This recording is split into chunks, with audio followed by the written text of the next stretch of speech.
Welcome to Kenton's videos. Enjoy the video. You have one standard sheet. Hold it landscape and fold it lengthwise to mark the center, then reopen. Once done, fold each top corner down to that center crease so the point is sharp. This gives the dart a balanced nose, which improves flight. Make sure to press each crease firmly. Use a fingernail or the edge of a ruler, because crisp folds lock airflow paths. You're starting with the nose and symmetry. Correct alignment here prevents wobble later, so take the few extra seconds.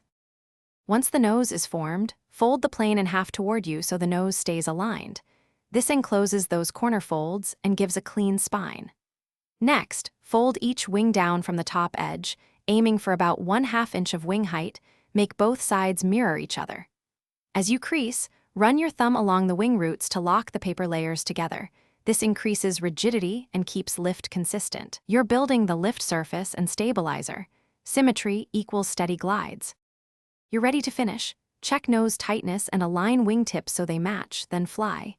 Throw gently at a slight upward angle. Observe whether it dives, stalls, or veers.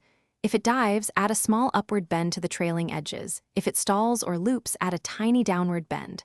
When it veers right, bend the left trailing edge slightly. If left, bend the right. One key troubleshooting tip: make only minor adjustments, about 1 to 2 millimeters. Then retest 3 times to confirm changes. Thanks for watching. Consider subscribing if we helped you.